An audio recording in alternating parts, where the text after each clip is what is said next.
آپ کا چہرہ کس طرف ہوتا تھا؟ نماز تو قبلے کی طرف منہ کر کے پڑھی جاتی ہے، آپ حضور کا چہرہ دیکھ رہے تھے، داڑھی ہلتی ہوئی دیکھ رہے تھے۔ وہ صحابی کی زبان سے بھی وہی ان کی روح پکارے گی جو اعلیٰ حضرت نے کہا ہے، حاجیو آؤ شہنشاہ کا روزہ دیکھو، کعبہ تو دیکھ چکے، کعبے کا کعبہ دیکھو، غور سے سن تو رضا، کعبے سے آتی ہے صدا، میری آنکھوں سے میرے پیارے کا روزہ دیکھو۔ کعبے کا وہ کعبہ ہے، صحابہ اکرام دیکھتے تھے۔ تو میں یہاں پر بات یہ کر رہا تھا، زرتشتی مذہب میں، پارسیوں کے مذہب میں جو کتاب ان کی مقدس ہے جس کو زندہ وسطہ کہتے ہیں، اس میں یہ بشارت انہوں نے دی ہے، ایک نبی آئے گا، ایک شخص آئے گا، عرب میں پیدا ہوگا، آگ کو بجھا دے گا اور سارے لوگوں کا منہ پھیر کر کے کہاں کرے گا؟ کعبے کی طرف کر دے گا۔ انہوں نے جو کہا تھا وہ صحیح کہا تھا۔ وہ رسول محتشم صلی اللہ علیہ وسلم تشریف لائے، اور جس وقت میرے آقا تشریف لائے تھے ایران میں 1000 سال سے آگ جل رہی تھی، اچانک بجھ گئی، آگ بجھ گئی۔ سارے کاہن اس دن پریشان تھے، اس آگ کو کبھی ہم نے بجھنے نہیں دیا تھا، آج کیسے بجھ گئی؟ وہی دن تھا 12 ربیع الاول کا، جب کسریٰ بادشاہ کے محل میں دراڑ پڑ گئی، جس محل کے بارے میں اس کا چیلنج تھا کہ اس کو دنیا کی کوئی طاقت گرا نہیں سکتی، وہ آج بھی موجود ہے عراق کے ایک شہر مدائن میں۔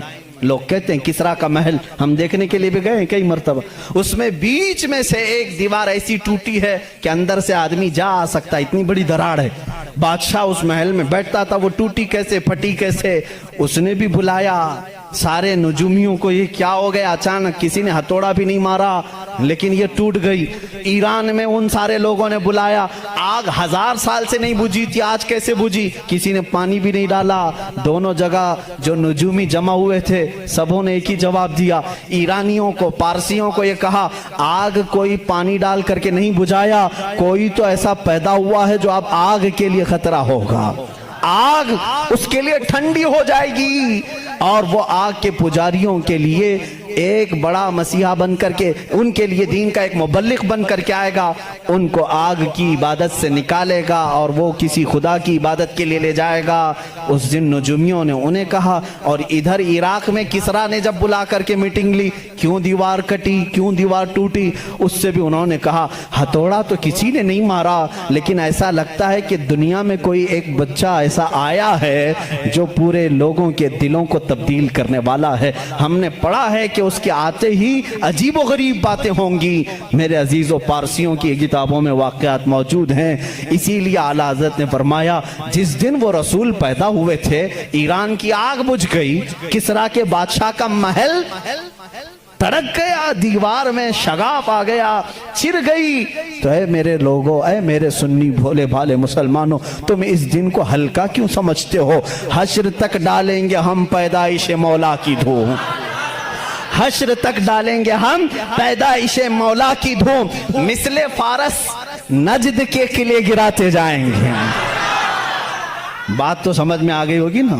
اکثر شعر خود نہ تھے راہ پر اوروں کے عادی بن گئے، کیا نظر تھی جس نے مردوں کو مسیحا کر دیا، مردوں کو مسیحا کر دیا۔ اس رسول سے تمہارا رشتہ ہے، نسبت ہے، ہلکا مت سمجھنا۔ اب میں سمجھتا ہوں جس نوجوان کے اندر یہ فیلنگ آتی ہے پتہ نہیں دنیا مجھے کیا کہے گی، میں داڑھی رکھوں گا، میں ٹوپی پہنوں گا تو کیا سمجھے گی، ایسا نہ سمجھو۔ اگر داڑھی عیب ہوتی تو کائنات کے سب سے حسین چہرے پر داڑھی کبھی نہیں آتی۔ دو جملے آج میری تقریر سے لے کر کے جاؤ، دنیا میں سب سے زیادہ حسین کس کو سمجھتے ہو؟ کس کو سمجھتے ہو؟ اور سمارٹ اور ہینڈسم کے لیے داڑھی چھلانا تم کیسے سوچتے ہو؟ داڑھی چھلانے کو ہینڈسم بننا اور سمارٹ یہ ہو ہی نہیں سکتا۔ اگر یہ عیب ہوتا تو سب سے حسین چہرے پر کبھی آتی ہی نہیں، آتی ہی نہیں۔ دنیا کے سب سے حسین چہرے پر داڑھی تھی، اور دنیا کی سب سے مقدس عورت فاطمہ کے سر پر دوپٹہ تھا۔ یہ دو جملے آج میرے کافی ہیں، دو جملے میرے کافی ہیں۔ اگر سب سے زیادہ عزت والی ہونے کے لیے کوئی عورت دوپٹہ کھینچ کر کے ننگے بال گھومتی ہے تو بیوقوف ہے، اس لیے کہ کائنات کی سب سے محترم خاتون جس کے لیے قیامت میں بھی اعلان ہوگا، اے لوگوں اپنی آنکھیں نیچی کرو، فاطمہ بنت محمد جنت کی طرف جا رہی ہیں۔ اس خاتون کو جو عزت ملی ہے، اس کے سر پر جب دوپٹہ ہے تو پھر دوپٹہ کمتری کی علامت نہیں ہو سکتا۔ جس کے سر پر دوپٹہ ہے وہ عالی شان ہے، جس کے چہرے پر داڑھی ہے وہ عالی شان ہے، اس لیے کہ میرے رسول کا وہ غلام ہے۔ جب قبر میں جائے گا، کچھ ہو یا نہ ہو، شکل دیکھ کر کے تو فرشتے یہ کہیں گے صورت یہ لے کر کے آیا ہے جیسے مدینے والے کی تھی، میرے آقا صلی اللہ علیہ وسلم کی تھی۔ اب میں آخری کہتے یہاں آ گیا، ظاہر سی بات ہے آپ کی گرمی مجھے بھی ٹھنڈا نہیں کر پاتی، حالانکہ ان لوگوں نے آج کرسی پہ بٹھایا ہے، کھڑے ہونے کے بعد الگ مسئلہ ہوتا ہے۔ بہرحال اب میں حقیقت میں کر دوں، ہمارا ایک اور بھی مزاج ہم دیکھتے ہیں۔ میں کل پرسوں ہی ایک کہہ رہا تھا، آپ نے دیکھا کبھی ہم لوگ کسی کو بہت ہی عزت دیتے ہیں، جیسے دولہے کو بلاتے ہیں، صحرا اس کا ہے، کرسی اس کی ہے، جو مین محفل کا ہے اس کو، لیکن ایک اور عزت ہم نے دیکھا ہے، ایک اور عزت، مقام ہے، مرتبہ، شادی ہے تو عزت کی سمجھ میں آ گیا، آج پروگرام تھا میری عزت کی سمجھ میں آ گیا، تقریر سننا ہے، اور دوسروں کو کسی کو بلایا گل پوشی کے لیے، گھر میں میٹنگ ہے، عزت کی سمجھ میں آیا، لیکن ایک اور کی ہم عزت کرتے ہیں وہ کیوں سمجھ میں نہیں آتی۔